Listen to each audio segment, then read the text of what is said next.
We're not going to put up with these kind of assaults on law and order by people who shouldn't even be in our country. We must now re-examine every single alien who has entered our country from Afghanistan under Biden, and we must take all necessary measures to ensure the removal of any alien from any country who does not belong here or add benefit to our country. If they can't love our country, we don't want them. Joe Biden, the Biden administration, the Democrats have inflicted on this nation the worst national security threat in our history. We've never faced a threat like this. 20 million people brought into our country from the most failed societies on earth. Afghanistan, Somalia, Libya, Iraq, brought here. No vetting, no conditions, no rules. Brought here on visas, brought here as refugees, brought here as asylees, brought here as illegals. Brought here in every way imaginable, by plane, train, bus, automobile, by land, by sea. For 4 straight years, they deluged this country. And now more blood is being spilled as a result. What you heard tonight from President Trump, the breaking news here tonight, is saying that his government is going to accelerate efforts to review every person added to this country over the last 20 years, or the last 4 years, all 20 million. Now, obviously, if you're illegal, you're out automatically. But everybody else who was brought here, refugee, asylum status, whatever status, as he said, if you're not someone who loves this country, if you're not any benefit to this country, then we're going to send you out of this country. Because it's enough already. No one else has to die. No one else has to be murdered. No one else has to be shot. No more empty seats are needed at the Thanksgiving table or the Christmas table because of what Democrats have done to this country. So tonight we heard from a commander-in-chief a historic announcement, a brave announcement, exactly what America needed to hear. What's going on, everybody? Thank you all for joining me today. If you haven't already, please make sure you hit the like button, subscribe to the channel if you're new to the channel, and most importantly, please make sure that you are following me on Telegram at TD Media Group to help circumvent social media censorship and shadow banning. And with the introduction out of the way, let's get into today's news. And today we're headed on over to Washington, D.C. I think you guys know why we're headed there right now. As you all know, obviously by now, recently, right, there was a shooting that took place, to which 2 National Guardsmen were shot. Both of them are in critical condition at the time of me recording this. Neither one of them have passed away. I know one woman was shot twice, I believe once in the chest and then up close in the head. But once again, at the time of recording, they are both still in critical condition, and hopefully, fingers crossed, they both pull through. Let's get into this video clip here from Fox News. I'm going to play this first, and then we're going to unpack a couple of other things surrounding this situation. But I have so much to say about this. Let's check this out first, though. We've seen a difference in Washington, D.C. Crime is down significantly. Chairman, hold on. We just got this. I need to get to it. This just in, sources are telling Fox News that the shooter is an illegal immigrant from Afghanistan who came in during Operation Allies, welcome under the Biden administration, and he overstayed that visa. All right, Chairman, so Fox News is learning that this person was here illegally, overstayed his visa, and that's who this shooter profile is. What's your immediate reaction? Well, my immediate reaction is we tried desperately to get an accounting of all the people that came from Afghanistan to the United States during that disastrous withdrawal during the Biden administration. That was a huge priority for the House Oversight Committee. We never got that information. We were never allowed to get that information because I don't think the government had any idea. I don't think they kept an accurate accounting. And if they did, I think they realized there were probably lots of gaps. We were told there were going to be about 2,000 people that had worked with our military as people that tried to help with the cause, to help protect our troops in Afghanistan. Right. But then at the end of the day, there were closer to 100,000. But we don't know what that number was, and I don't think the government has kept good track of it, and I'm sure there were mistakes that were made. Quick addendum as I'm sitting on the floor editing this video. He's not an illegal immigrant, okay? He's not an illegal immigrant. That's been clarified that upon his visa expiring under the Biden administration, he did request asylum upon the visa expiring, and that asylum was granted. So I don't want you guys running around here saying that he was an illegal immigrant when he was not. Just wanted to clarify that, but all other statements that I made in this video concerning visa overstays and deportations, that still stands. So with that being said, let's get back into the video. That is insane. This is beyond unacceptable. It's beyond unacceptable. And as it pertains to him being a visa overstay, this is why mass deportation is so necessary. This is why it's so necessary, because you'll see a situation where someone who's an illegal immigrant, they didn't commit a crime, right? They don't have a criminal record. They just came into the country illegally, or they're a visa overstay. This is why matters concerning visa overstays have to be taken seriously. This guy should have got snatched up immediately. He should have been put in a detention center or something of that nature. Your visa has expired. It's time for you to go. But he didn't do that. He didn't leave. Instead, he was here illegally. And now here you have it. Once again, this is why I'm in such support of mass deportation, because matters like this you have to take very seriously. You have a lot of people that are here, millions, right? That are visa overstays, that have been here forever and a day, decade upon decade upon decade. And if ICE comes after them, DNC lunatics will get upset and say that they're not a criminal. Well, neither was this guy. He wasn't a criminal. You know, he hadn't committed any crimes while here in the United States. He was just a visa overstay who should have been deported, but he was still here. And now, you know, the day before Thanksgiving, 2 National Guardsmen were shot and are in the hospital fighting for their lives, as opposed to getting ready to enjoy dinner with their family. This is very tragic, very horrible, very horrible. I want to pull up a couple of more tweets for you guys. Let me pull this up first. Check this out here. And I wanted to pull this tweet up from Bill Malugan specifically because of this photo that was placed here. This is the actual photo of those who were brought here from Afghanistan by way of Joe Biden. This is it. You know, this is them on that plane. Looks like it's standing room only, headed to the United States. And you have to ask yourself, who are these people on this plane? And were they properly vetted? That's a legitimate question. We have no idea, in between the migrant crisis and now what we're seeing here, what has the Biden administration and Democrats actually unleashed onto this population? Because this is being investigated as an act of terrorism. We don't know the motive quite yet. Other reporters have stated that this man yelled out Allah Akbar before even firing. Look at this here. This right here is from Julio Rosas, right? Reporter Julio Rosas, who stated, LE sources in DC tells me the National Guardsman shooting suspect is an Afghan national who used a revolver, right? A National Guardsman who was not armed with a firearm used a pocket knife to stab the suspect. Another guardsman responded to the gunfire and shot the suspect multiple times. The suspect reportedly shouted Allah Akbar. Once again, that's from reporter Julio Rosas. Who are these people in the country that Biden let in? When you're talking about all these folks from Afghanistan, to which we don't know if everybody was actually properly vetted, right? And then on top of the migrant crisis, the open borders, we're talking about what, 10 to 15 million people let in?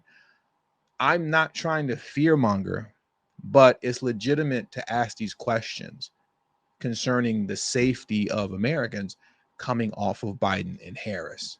And now here we are. I mean, just yesterday, I reported on the mob of Venezuelan, quote, migrant teens, one of whom was illegal, right? Illegal Venezuelan immigrant that ambushed a homeless man in Chicago and stabbed him to death. I'll leave the link to that video after this video ends. But the 16-year-old who's charged with murder in Chicago, he came in across the border illegally in 2023 with his mother and killed the man in Chicago. So once again, these are legitimate questions. Don't let people trick you into thinking and believing that you're wrong for asking these questions and that you're wrong for pointing a finger at Democrats and saying, hey, what have you guys done? Who have you let in? You're not wrong for doing that. You're not wrong at all. But instead of asking these questions, the liberal DNC media, especially MSDNC, oh my God, they're doing everything in their power to turn this some way, somehow into Trump's fault. That since Trump deployed the National Guard in DC, he's the one that's responsible for apparently what seems to be quite possibly a terrorist attack. It's all Trump's fault. Don't believe me? Look at how disgusting these people are at MSDNC. Matter of two people fighting for their lives, guardsmen, that this president put there. And as I said, I was one that was very vocal against that.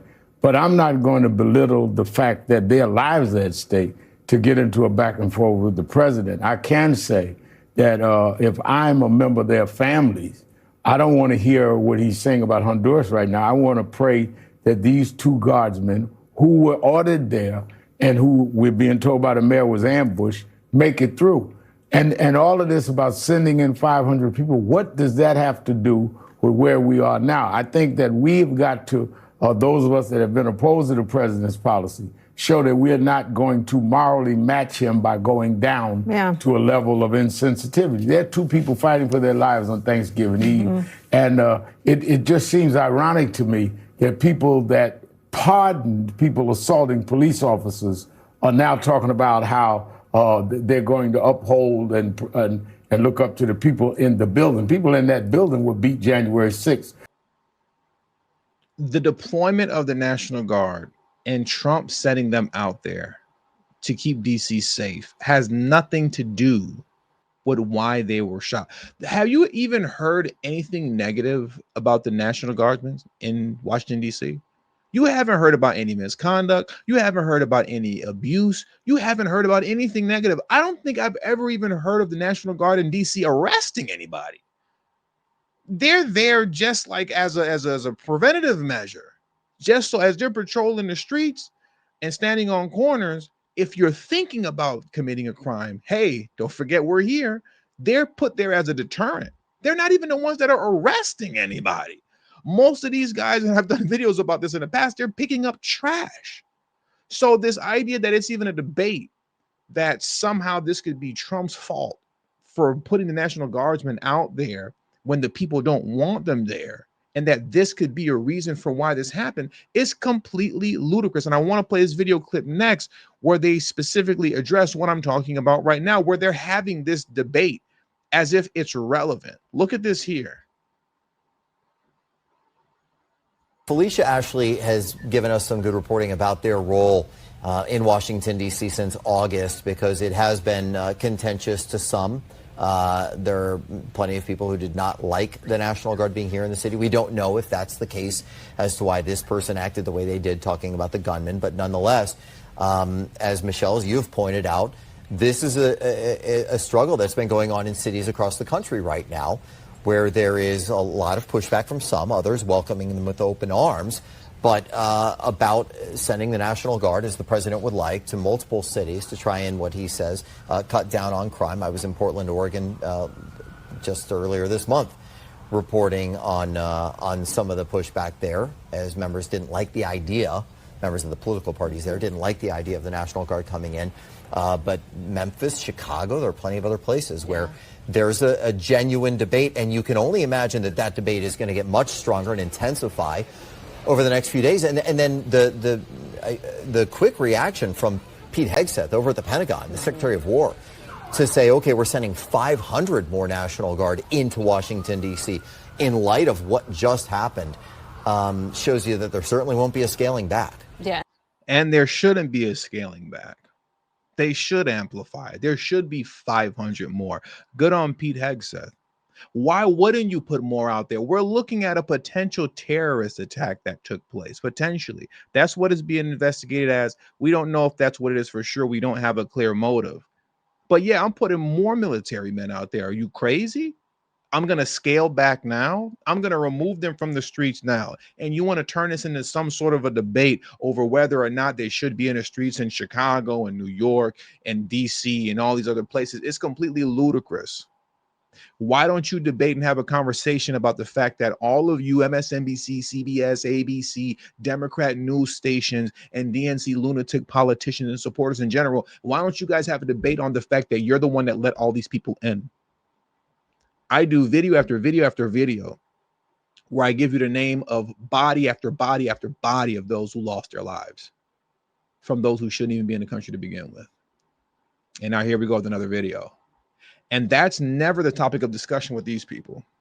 It's never is. No, the discussion is how can we blame Trump for the mess that we, DNC, created?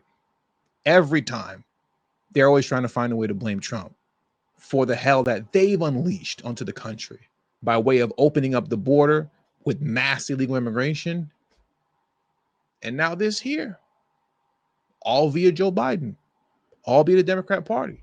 And trust me when I tell you, if they want to play the game, I could sit here and play this game all day, every day of look at how Democrats are speaking ill on the National Guard and creating a negative environment around them, which leads to acts like this, if that's what I wanted to do. This is what J.B. Pritzker had to say when he was on, I believe it was Meet the Press not too long ago concerning the National Guard coming to Chicago. Other than fighting crime. That's the first thing they should understand. The second is it's an attack on the American people by the President of the United States. Now, he may disagree with a state that didn't vote for him, but should he be sending troops in? No. You said he has other aims. What are the other aims? The other aims are that he'd like to stop the elections in 2026 or, frankly, take control of those elections. Apparently, he's sending in the National Guard to places like Chicago to stop the election of 2026 and to take control of the election. This is dangerous rhetoric. And the difference between DNC dangerous rhetoric coming from, Fred Flintstone over here and me telling the truth and you calling it dangerous rhetoric is that I can actually show you all of the dead bodies that line up concerning your dangerous rhetoric and how it inflames the emotions of lunatics that go out and take the lives of people, like what we're seeing right now. Allegedly, I assume I have to say that because we don't know this man's motives yet who shot those 2 National Guardsmen. But I've done more than enough videos to back up what I'm saying is true, right? For all of the so-called dangerous rhetoric that come from people like myself who just simply, tell the news and tell the truth. How many right-wing conservative MAGA nuts that are part of the Trump MAGA cult have you heard of that just go out and randomly take the lives of illegal immigrants? You've never heard that because it doesn't happen. On the flip side, these guys right here speak all type of nonsense about ICE. And what do you have? People shooting into ICE facilities. But I digress. Let's carry on because, yes, I can keep going. We can keep going. Look at this here. Actually, what the president is doing through the Secretary of Defense is creating units, official military units, to, quite frankly, watch the American people. And that's the thing that is absolutely abhorrent. It reminds me so much of what happened in Germany in the 1930s. If I hear Germany brought up one more time, oh my God, when did Democrats become like the foremost experts on World War II, specifically Nazi Germany? When did that happen? When did that happen? What did it say here? Trump to create a specialized guard unit for public order issues. That's what it says there. Former acting vice chief, National Guard Bureau. I literally could keep going. I have video on top of videos on top of videos that I can play, but you get the point. If I wanted to be petty, we can just sit here all day and say, look at the environment that you're creating with your dangerous rhetoric. But I don't even have to do that, even though that wouldn't be petty either, because look at the results. I cover this stuff every day, right? Literally body on top of body on top of body. But it is very important that we continue to ask the question, what and who has the DNC unleashed onto this country? By way of the migrant crisis, open borders, and the Biden administration's Operation Allies Welcome, which brought in thousands upon thousands of Afghans into the country. You and I are not wrong for asking the question, what in the world have these DNC lunatics unleashed upon us? And with all that being said, that does it for today's news. I want to thank you guys for joining me today. Please hit the like button on your way out. Subscribe to the channel if you're new to the channel. Share this video on your social media platforms. And please do not forget to follow me on Telegram at TD Media Group. The link to my Telegram will be in the description box below and pinned in the comment section as well. Thank you all for your time. Until the next video, peace and have a great afternoon.